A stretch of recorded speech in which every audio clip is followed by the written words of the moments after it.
तो दोस्तों स्वागत है आपका गुप्ता कोचिंग क्लासेस स्टेशन गली खेतासराय। प्रश्न की ओर बढ़ेंगे। निम्न में से कौन सी गैस सर्वाधिक ग्रीन हाउस इफेक्ट करती है? ओजोन, जलवाष्प, मीथेन या फिर कार्बन डाइऑक्साइड? सबसे अधिक ग्रीन हाउस इफेक्ट दोस्तों करती है कार्बन डाइऑक्साइड। डी आंसर आपका यहाँ पर राइट हो जाएगा। अगला प्रश्न है, नदी में जल प्रदूषण के निर्धारण के लिए घुली हुई मात्रा मापी जाती है। तो दोस्तों नदी में जल प्रदूषण के निर्धारण के लिए किसकी मात्रा मापी जाती है? नाइट्रोजन की, ऑक्सीजन की, ओजोन की या फिर क्लोरीन की?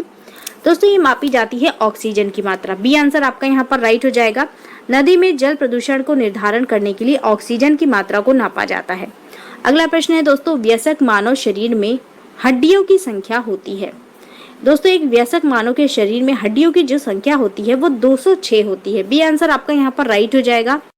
नेक्स्ट देखिए, अगला प्रश्न है, इन्फ्लुएंजा रोग होता है। इन्फ्लुएंजा रोग दोस्तों किसके कारण होता है? विषाणुओं से, कवक से, शैवाल से या फिर जीवाणु से? ये रोग होता है दोस्तों विषाणु के कारण। ए आंसर आपका यहाँ पर राइट हो जाएगा। अगला प्रश्न देखेंगे, जल में घुलनशील विटामिन है। मोस्ट इंपॉर्टेंट प्रश्न है दोस्तों। जल में घुलनशील विटामिन की बात करें तो विटामिन सी जो है इनमें से ये आपका जल में घुलनशील विटामिन है। सी आंसर आपका यहाँ पर राइट हो जाएगा। अगर बात करें वसा में घुलनशील विटामिन कौन से हैं तो दोस्तों विटामिन ए, डी, ई के ये सब आपके वसा में घुलनशील विटामिन है।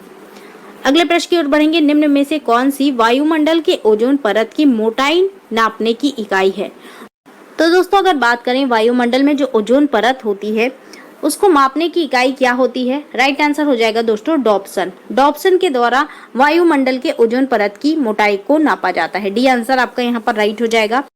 अगला प्रश्न देखिए दोस्तों, अगला प्रश्न है, निम्न में से कौन टमाटर के लाल रंग के लिए उत्तरदायी है? तो दोस्तों टमाटर का जो लाल रंग होता है वो किसके कारण होता है? इनमें से ये होता है दोस्तों लाइकोपीन के कारण। सी आंसर आपका यहाँ पर राइट हो जाएगा। अगला प्रश्न है, इंसुलिन में निम्न में से कौन सी धातु उपस्थित होती है? टीन, तांबा, जस्ता या फिर उपर्युक्त सभी? इंसुलिन की बात करें तो दोस्तों इसमें आपका जस्ता नामक धातु उपस्थित होती है। सी आंसर आपका यहाँ पर बिल्कुल राइट होगा। नेक्स्ट देखिए, अगला प्रश्न है हमारा, निम्न में से कौन सा विश्व का सबसे बड़ा पुष्प है? सबसे बड़े पुष्प की बात करें तो दोस्तों विश्व का जो सबसे बड़ा पुष्प है वो आपका रेफलेसिया है। ये आंसर आपका यहाँ पर राइट हो जाएगा। अगला प्रश्न है दोस्तों, अरक्तता रोग किसकी कमी के कारण होता है? Vitamin D, vitamin C, iodine या फिर हीमोग्लोबिन? अरक्तता रोग की बात करें तो दोस्तों ये आपका हीमोग्लोबिन की कमी के कारण होता है। जो आपका रक्त में हीमोग्लोबिन होता है उसकी कमी के कारण अरक्तता नामक रोग हो जाता है।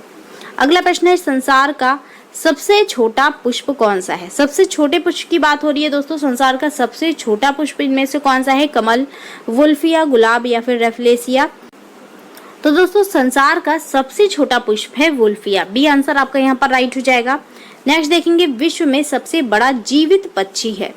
सबसे बड़े पक्षी की बात करें, सबसे बड़े जीवित पक्षी की, तो दोस्तों विश्व में सबसे बड़ा जीवित पक्षी आपका शुतुरमुर्ग है। ए आंसर आपका यहाँ पर राइट हो जाएगा। अगले प्रश्न की ओर बढ़ेंगे, कोलेस्ट्रॉल का संबंध डैश से है। कोलेस्ट्रॉल का संबंध दोस्तों किससे होता है? वसा से, स्टार्च से, प्रोटीन से या फिर खनिज पदार्थ से? तो दोस्तों कोलेस्ट्रॉल की बात करें तो इसका संबंध आपका वसा से होता है। ए आंसर राइट हो जाएगा। अगला प्रश्न है, निम्नलिखित में से किसकी कमी के कारण एनीमिया होता है? कोबाल्ट, लोहा, सोडियम या फिर कैल्शियम? एनीमिया नामक रोग की बात करें तो दोस्तों ये आपका लोहा यानी आयरन की कमी के कारण होने वाला रोग है। बी आंसर आपका यहाँ पर राइट हो जाएगा। अगले प्रश्न की ओर बढ़ेंगे, कौन सा रोग निकेल के कारण होता है? निकेल के कारण होने वाले रोग की बात करें तो दोस्तों इनमें से जो त्वचा रोग है ये आपका निकेल के कारण होता है। बी आंसर आपका यहाँ पर बिल्कुल राइट हो जाएगा। अगले प्रश्न की ओर बढ़ेंगे, विटामिन सी का रासायनिक नाम है। विटामिन सी का रासायनिक नाम दोस्तों क्या है? ऑक्सैलिक अम्ल, नाइट्रिक अम्ल, साइट्रिक अम्ल या फिर एस्कॉर्बिक अम्ल? इसका रासायनिक नाम दोस्तों होता है एस्कॉर्बिक अम्ल। डी आंसर आपका यहाँ पर बिल्कुल राइट हो जाएगा। नेक्स्ट देखेंगे हम लोग, अगला प्रश्न है, खसरा रोग का कारक क्या है? खसरा रोग के कारक की बात करें, ऑप्शन दिया हुआ है प्रोटोजोआ, कृमि, जीवाणु या फिर विषाणु। खसरा रोग का दोस्तों कारक होता है एक विषाणु। डी आंसर आपका यहाँ पर बिल्कुल सही हो जाएगा। नेक्स्ट देखिए दोस्तों, अगला प्रश्न है, नवजात शिशुओं में हड्डियों की संख्या लगभग कितनी होती है? तो दोस्तों जो नवजात शिशु होते हैं उनमें हड्डियों की संख्या पाई जाती है लगभग 300 के करीब। ए आंसर आपका यहाँ पर राइट हो जाएगा। और एक वयस्क के अंदर हड्डियों की संख्या कितनी होती है? 206 होती है। अगले प्रश्न की ओर बढ़ेंगे, निम्न में से किसको आरबीसी का कब्रिस्तान कहा जाता है? प्लीहा को, परिशोधिका को, यकृत को या फिर अस्थि मज्जा को। आरबीसी का दोस्तों कब्रिस्तान कहा जाता है प्लीहा को। ये आंसर आपका यहाँ पर राइट हो जाएगा। अगले प्रश्न की ओर बढ़ेंगे। अगला प्रश्न है पेप्सिन है। पेप्सिन क्या होता है दोस्तों? विटामिन, खनिज, एंजाइम या फिर हार्मोन। पेप्सिन दोस्तों होता है एक आपका एंजाइम। सी आंसर आपका यहाँ पर राइट हो जाएगा दोस्तों। पेप्सिन नामक एंजाइम जो है ये आपका पेट में उपस्थित होता है, जो कि आपका भोजन में पाए जाने वाले प्रोटीन के पाचन में सहायक होता है। अगले प्रश्न की ओर बढ़ेंगे। एंजाइम मूल रूप से क्या है? लिपिड, एमिनो अम्ल, कार्बोहाइड्रेट या फिर प्रोटीन। तो दोस्तों आपको बता दें एंजाइम जो होते हैं ये मूल रूप से प्रोटीन होते हैं। डी आंसर आपका यहाँ पर राइट हो जाएगा। नेक्स्ट देखिए दोस्तों अगला प्रश्न है अल्फा केराटिन एक प्रोटीन है जो। अल्फा केराटिन दोस्तों क्या है? एक प्रोटीन है जो किस में उपस्थित होता है? ऊन में उपस्थित होता है, अंडों में उपस्थित होता है, रक्त में उपस्थित होता है या फिर त्वचा में उपस्थित होता है। अल्फा केराटिन की बात करें तो दोस्तों ये आपका बाल और नाखूनों में पाया जाने वाला एक प्रकार का प्रोटीन होता है, तो ये आपकी त्वचा में उपस्थित एक प्रोटीन है। डी आंसर आपका यहाँ पर राइट हो जाएगा। अगला प्रश्न है जीवाणु की खोज किसने की? जीवाणु की खोज की बात करें तो दोस्तों ल्यूवेनहॉक ने जीवाणु की खोज की थी। बी आंसर आपका यहाँ पर सही हो जाएगा। नेक्स्ट देखिए दोस्तों अगला प्रश्न है पेनिसिलियम क्या है? कवक, जीवाणु, विषाणु या फिर शैवाल।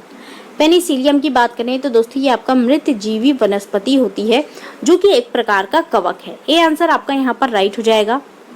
अगला प्रश्न है कवक सदैव है। कवक दोस्तों सदैव क्या होते हैं? विविधपोषी, स्वपोषी, मृतपोषी या फिर परिजीवी।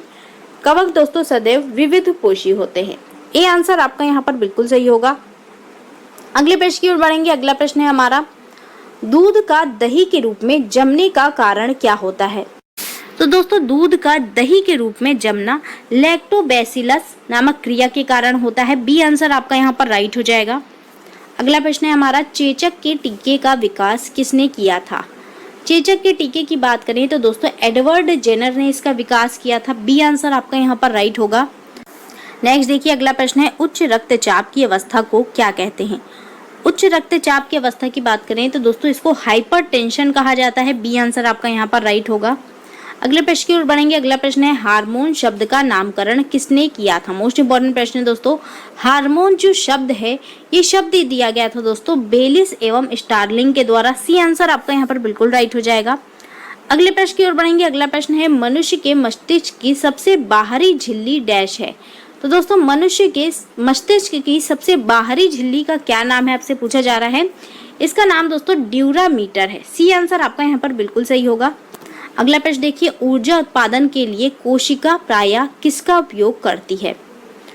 स्पाइनल कार्ड करें तो दोस्तों इसके लिए कोशिका प्रायः ग्लूकोज का प्रयोग करती है। बी आंसर आपका यहाँ पर राइट हो जाएगा।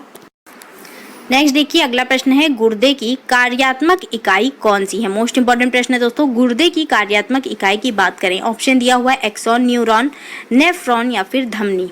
इसकी कार्यात्मक इकाई दोस्तों होती है नेफ्रॉन। सी आंसर राइट हो जाएगा। अगला प्रश्न है कौन मानव मस्तिष्क में बुद्धि का केंद्र है?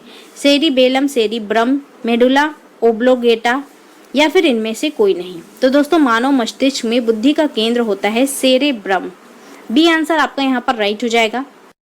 अगले प्रश्न की ओर बढ़ेंगे दोस्तों। अगला प्रश्न हमारा किस रोग के प्रतिरक्षण हेतु बच्चों को बीसीजी का टीका दिया जाता है? खसरा, चेचक, पोलियो या फिर टीबी।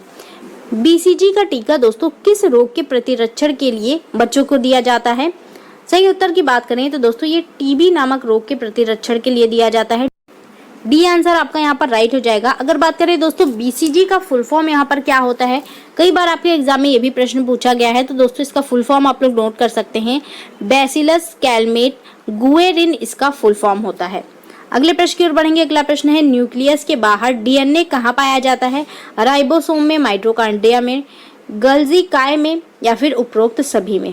तो दोस्तों न्यूक्लियस के बाहर डीएनए जो है ये आपका माइटोकॉन्ड्रिया में पाया जाता है। बी आंसर आपका यहाँ पर राइट हो जाएगा। अगले प्रश्न की ओर बढ़ेंगे दोस्तों। ग्लूकोमा रोग का संबंध मानव शरीर के किस अंग से है? मोस्ट इंपोर्टेंट दोस्तों, काफी संक्रामक रोग है ये।